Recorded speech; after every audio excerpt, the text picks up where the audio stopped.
안녕하십니까. 신의견의 국방TV 시큐리티 뉴스입니다. 자, 오늘은 아주 종합적인 이 군사안보 전 세계 정세 알려드리고 우크라이나 정세까지 알려드리도록 하겠습니다. 자, 중국의 시진핑 주석이 3연임에 성공을 하고 완전히 그냥 종신 독재 체제를 굳혀가는 뭐 이런 마당에 처음으로 해외 순방에 나섰는데 사우디아라비아를 갔어요.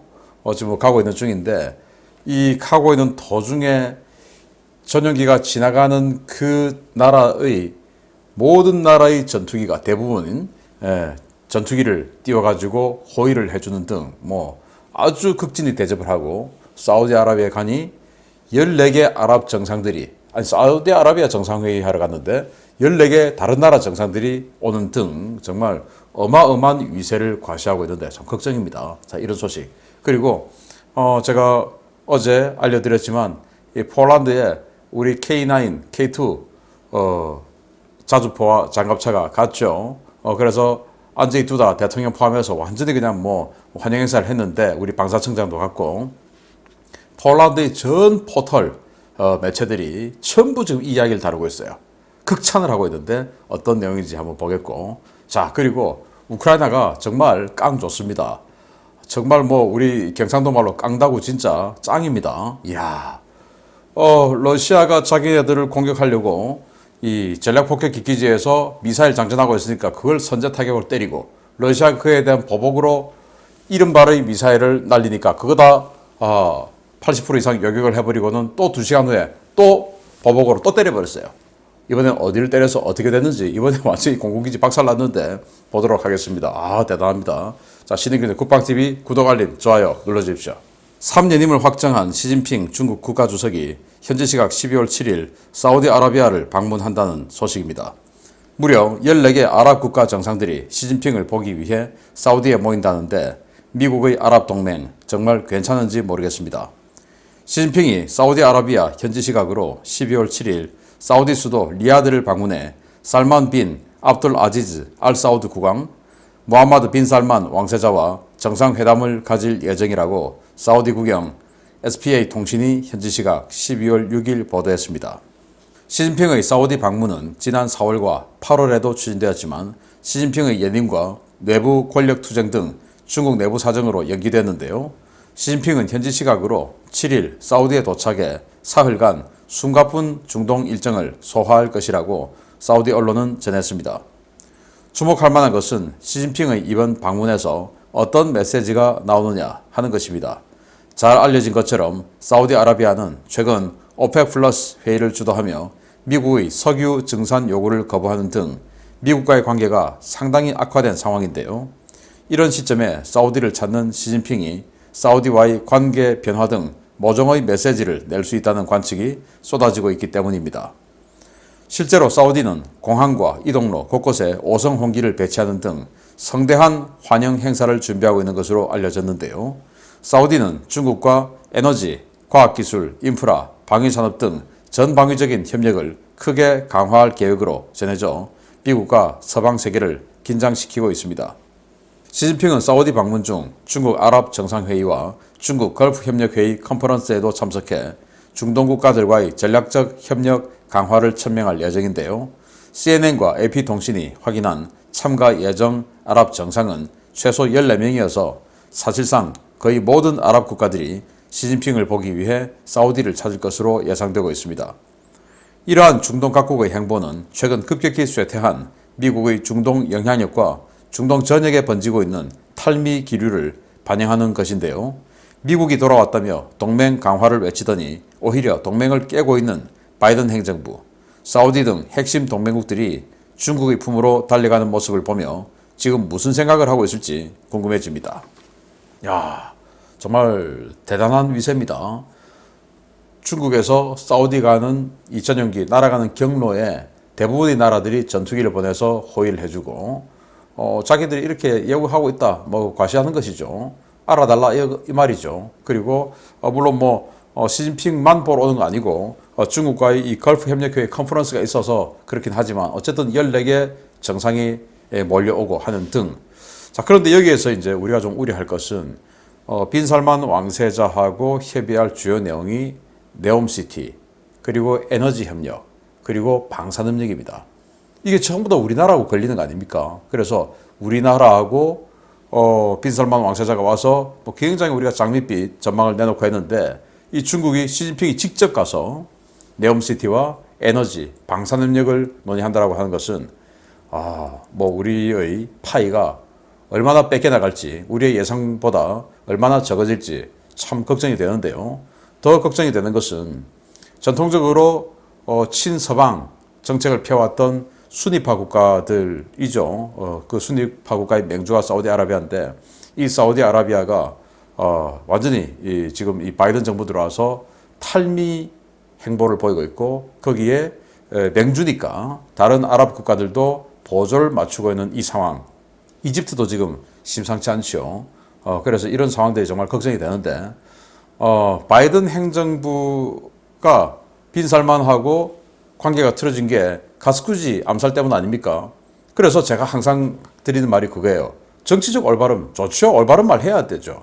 그래서 가스쿠지 암살한 거 뭐 직접 했는지 안 했는지 증명할 수 있는지 없는지 모르겠으나 직접 지시를 했는지 안 했는지를 그 한 사람의 목숨하고 전 세계 정세 그리고 미국의 경제 이거 바꿀 수 있습니까?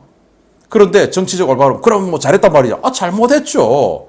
잘못했지만 그거 하고 미국의 또는 전 세계의 안정과 경제 안정 이걸 바꿀 수가 있습니까? 미국의 인플레 바꿀 수 있습니까? 바꿀 수 없죠. 그런데 다 빼고 그러면 가스쿠지 암살한 거 잘못 안 했냐? 잘했냐? 라면 할 말 없어요. 그런데 그거하고 그건 일반인들의 문제고 지도자는 자기 나라를 책임지고 특히 미국 대통령은 전 세계를 책임지려고 나온 자리 아닙니까? 그런데 그것 때문에 사우디아라비아하고 이렇게 관계가 틀어진다? 그건 말이 안 되는 거 아닙니까? 독일도 마찬가지예요. 가스쿠지 암살 때문에 사우디아라비아가 레오파르트 2 A7 전차 200억짜리, 400억짜리 대당 그걸 800대를 사겠다고 하는데 너는 기자를 암살했으니까 너 이거 안 팔아. 그게 잘 된 겁니까? 그러다가 결국 독일 전차 산업 다 무너져가지고 전차 기반 다 사라지고 그리고는 전차 라인까지 다 뜯어서 그리스로 보내주고 이런 상황이 됐어요. 그 앙겔라 메르켈이 잘한 겁니까? 그럼 가스쿠지 암살 잘했단 말이냐? 잘못했죠. 그런데 정치는 그러면 안 된다. 자기 감정 표현하려고 정치하는 거 아니지 않습니까? 그래서 미국이 바이든 대통령 들어와서 멀쩡하게 잘 있던 중동 지역의 항공모함, 강습 상륙함 다 빼버렸어요. 지금 하나도 없습니다. 지금 니미츠 항공모함이 이 서태평양을 오고 있는데 저라면 니미츠를 서태평양에 스테이 시키지 않고 여기는 로널드 레이건이 있으니까 니미츠를 중동으로 보내서 중동의 안정을 꾀해주겠다. 그래서 미국이 우리 안보를 좀 지키는데 큰일을 해주고 있구나. 좀 신뢰가 간다. 라는 느낌을 줘야지. 지금 뭐 항공모함 강습 상륙함 다 빼버리고 니들끼리 알아서 해 하니까 그럼 우리끼리 알아서 해야 되는데 자 중국 일로 와. 이거 되는 거 아닙니까? 정말 미국 바이든 정부가 제가 예상했던 것처럼 뭐 딥스테이트라고 일컫는 그 사람들하고 뭔가 중동의 석유 시장을 흔들어서 경제적 이익을 보려는 그게 정말 저변에 깔려 있다면 이건 정말 잘못된 거다라는 생각을 해보고 빨리 중동으로의 회귀해서 중국이 발을 못 뻗치도록 해야 된다라는 생각이 듭니다. 두 번째입니다. 어제 전해드린 소식이지만 폴란드에서 계속 추가 소식이 전해지고 있어 기쁜 소식을 다시 한번 전해드려야 할 것 같습니다. 어제 폴란드에 K2 전차와 K9 자주포가 도착하면서 폴란드가 축제 분위기가 되고 있는데요. 폴란드 대통령과 언론 매체들이 쏟아내는 기사가 주변 동유럽 국가들을 고무시키고 있습니다. 폴란드 정부가 현지 시각 12월 6일 안제이 두다 대통령 주관으로 K2 전차, K9 자주포 도착 환영 행사를 갖고 경이로울 정도의 납품 속도를 극찬하며 한국과의 방산협력 확대를 선언했다고 복수의 폴란드 매체들이 현지 시각 12월 6일 보도했습니다. 현지 시각으로 12월 6일 오전 9시 폴란드 최북단 발트 연안의 그드니아 항구에서 열린 이번 행사에는 안제이 두다 대통령, 마리우스 부아샤크 부총리 겸 국방장관, 세바스티안 흐바웩 국영방산그룹 PGZ 회장과 폴란드 국회 국방위원들 등 폴란드 정치권 인사들과 엄동환 방위사업청장, 이문민 폴란드 주재 한국 대사, 유동준 국방부 전력자원관리실장 등이 참석했습니다. 두다 대통령과 부하차크 부총리는 한국산 기갑 장비들을 맞이하기 위해 꼭두 새벽부터 준비해 무려 300km를 날아가 행사에 참석했는데요. 두다 대통령은 이날 환영사를 통해 경이로운 수준의 빠른 납기를 경험했다며 한국 측에 감사 인사를 표했습니다. 두다 대통령은 일반적으로 주문한 어떤 물건을 받을 때 드는 느낌은 굉장히 오래 기다렸다, 이런 느낌이지만 이번에는 그런 말을 못할 것 같다 라며 기다렸던 물건이 워낙 빨리 도착했기 때문이다 라며 한국의 빠른 무기 납품을 칭송했습니다. 폴란드 언론도 엄청나게 빠른 속도로 납품된 한국산 무기체계에 대해 극찬하면서 한국과의 방산협력이 왜 필연적인지를 대서특필하고 있는데요. 폴란드 최대 국방 전문지 디펜스24는 한국 아니면 죽음뿐이라는 제목을 달면서 한국 무기체계의 우수성과 한국, 폴란드 방산협력의 중요성, 그리고 서유럽 국가들의 무능함을 다루었습니다. 폴란드 매체들은 독일과의 사례를 생각해보라. 그들은 레오파르트2 PL 개량 프로그램 납기 완료를 2021년 계약했지만 그 몇 대를 개량하는 사업이 2027년으로 연기됐다는 점을 생각해보면 한국과의 방산협력이 왜 중요한지 금방 알 수 있다 라고 목소리를 높였습니다. 디펜스24는 폴란드뿐만 아니라 노르웨이, 루마니아, 체코, 슬로바키아, 핀란드 등 다른 유럽 국가들도 한국산 무기를 기다리고 있다 라며 이번 폴란드 한국 방산협력은 유럽의 무기 공급 허브로서 폴란드의 위상을 격상시키는 계기가 될 것이라고 평가했습니다. 폴란드 매체들은 서유럽 무기 공급 업체들의 무능함, 자국 방산 카르텔의 문제를 지적하면서 이번 한국과의 협력을 통해 만들어진 방위산업개혁의 기회를 놓치지 말아야 한다고 입을 모으고 있는데요. 부디 폴란드 매체들의 보도대로 우리 무기체계들이 폴란드라는 교두보를 통해 유럽 대부분의 국가로 확산되어 대한민국이 자유민주주의 진영의 무기고라는 위상을 더욱 굳힐 수 있게 되기를 기대해 보겠습니다. 자, 이 폴란드 국방장관 대통령 정말 기분 좋아하죠. 뒤에 이렇게 폴란드 국기가 새겨진 K9 자주포 그리고 K2 전차가 보이네요. K9 자주포 24대 그리고 K2 전차 10대가 한꺼번에 도착을 했습니다. 이게 지금 얼마나 빠른 속도인가 하면은 8월 29일 날 계약을 맺었어요. 8월 29일. 그리고는 10월 30일 마산항에서 선적했습니다. 2달 만에 그냥 다 만들고 배에 실었단 말이 되죠. 그리고는 한 달여의 항해 끝에 12월 5일 입항했어요. 폴란드에.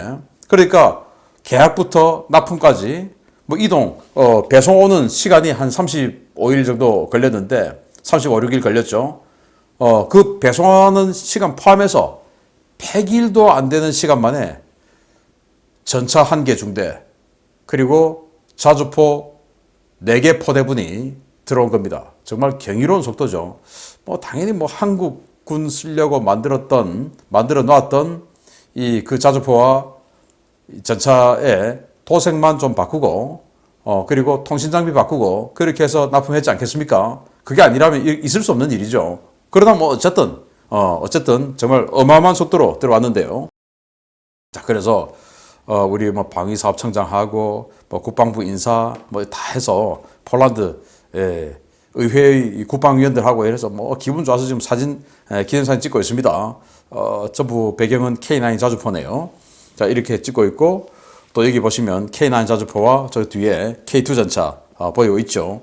K9 자주포는 우리 한국군 전용 도색은 아닙니다만은 약간 한국군하고 좀 비슷한 색깔의 도색이고 저기 K2 전차는 폴란드 군의 전형적인 도색이네요.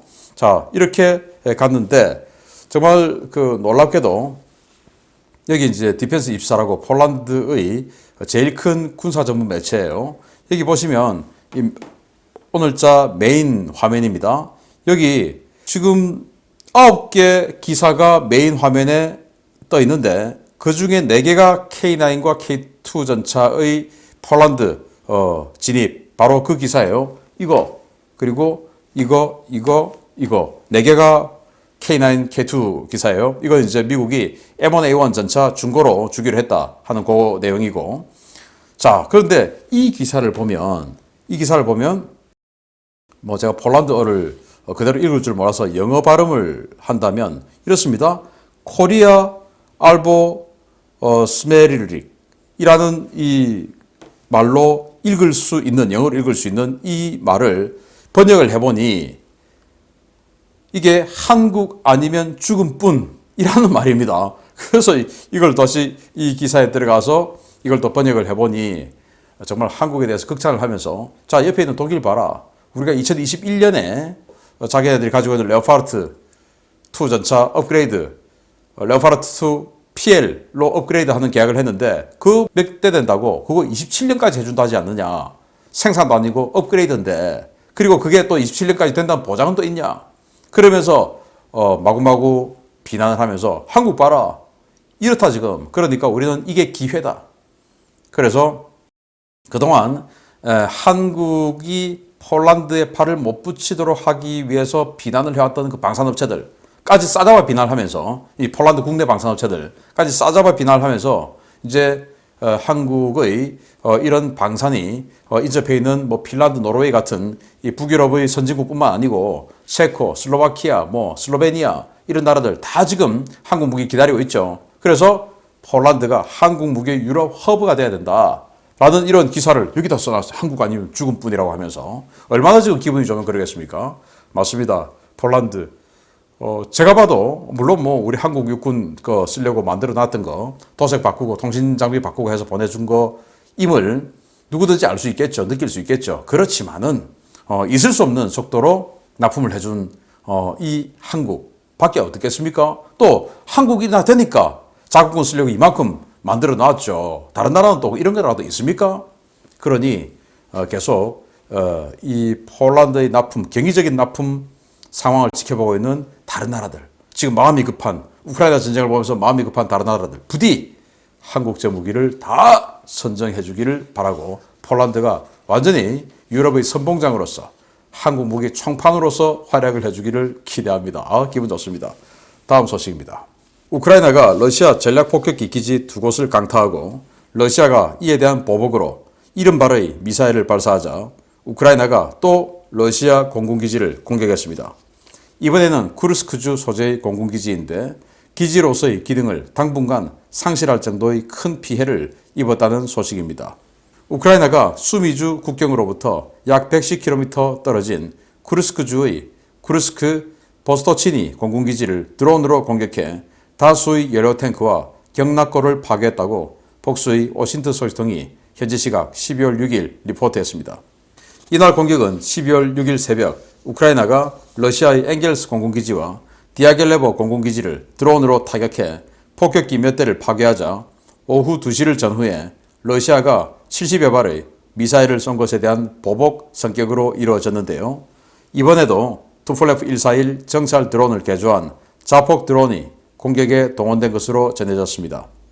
현지 시각으로 오후 4시께 최초로 보고된 이번 공격은 쿠르스크 보스토치니 공군기지의 연료 탱크와 일부 경락고를 겨냥해 감행됐는데요.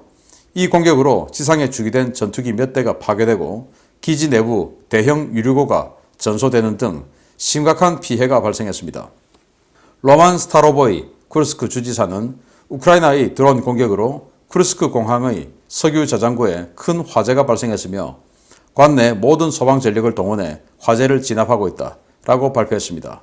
쿠르스크 보스토치니 공군기지는 수호이 30SM 전투기를 운용하는 제14 근위 전투 항공연대가 주둔하고 있는 곳인데요.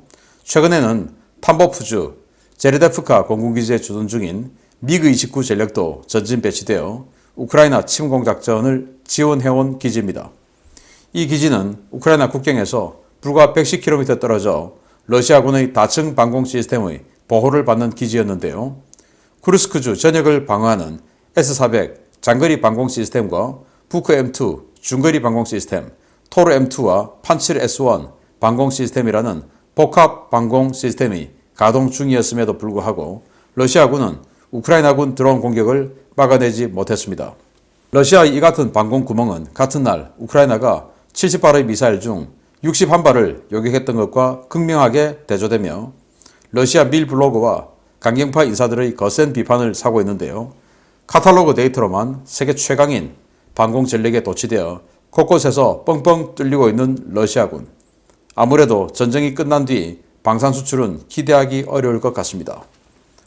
자, 기지에 이렇게 큰 화염이 치솟고 있는 모습인데요. 여기가 바로 쿠르스크주에 있는 이 공군기지예요. 수호이 30 SM, 미그 29 등이 주둔하는 전투기 위주의 그런 공군기지인데 국경에서 110km. 와, 근데 여기를 그냥 또 때려버렸네요.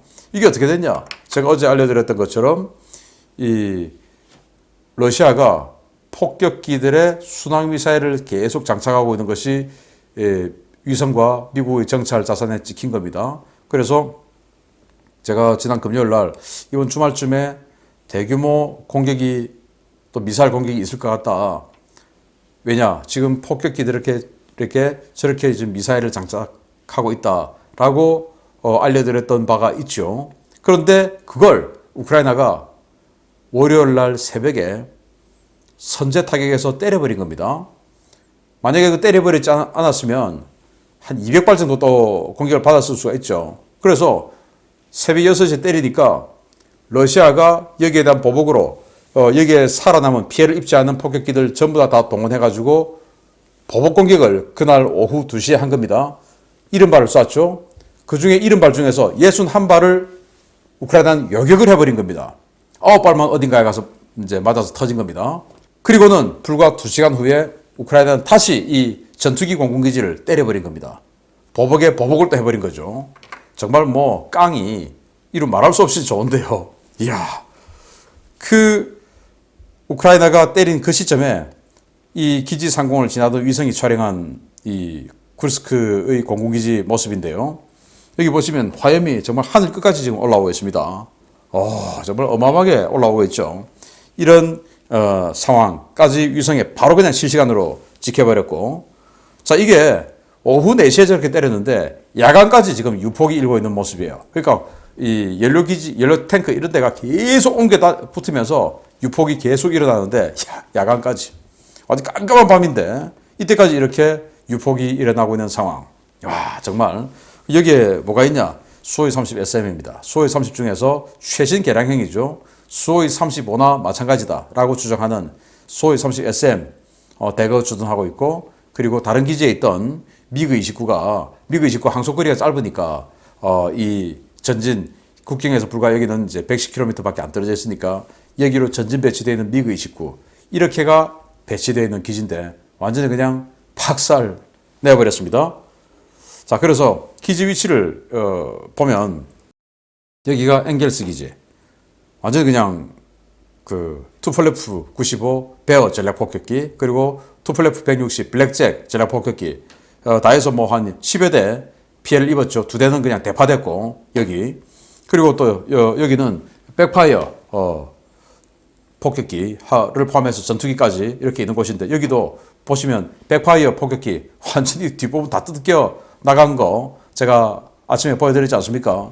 그럴 정도로 정말 큰 피해를 입었는데, 요게 새벽 6시에 2기지를 때렸고 오후 2시에 미사일 공격을 받았는데 그걸 다 요격하고, 그리고는 오후 4시에 반격탄을 날리고. 그런데 놀라운 것이 이 기지 같은 경우는 S400 150km 사거리 그거 딱 해서 장거리 방공하고, 그 다음에 부크 40km 방공, 그리고 토르 20km 방공, 판치르 20km 방공, 그리고 ZSU 같은 이 23mm 기관포 마지막 방공 해서 4단계 5단계의 방공을 하고 있는 곳인데 어떻게 14m 길이의 그런 구형 자폭 드론에 이렇게 그냥 막아내지 못하고, 아니 초소형 드론 같으면은 레이더 탐지할 수 있는 능력보다 더 작아서 못 봤다라고 할 수는 있지만 14m짜리가 초음속도 아니고 마 1도 안 되는 속도로 날아오는데 그걸 지금 그 다층 방공이 못 막아낸다. 정말 러시아 무기의 허접함은 어디가 끝일까요? 사람이 문제인가 기계가 문제인가? 정말 기가 찹니다. 야, 우크라이나 이렇게 깡다구 좋게 반격탄을 날린 거 알려드렸습니다. 마치겠습니다. 감사합니다.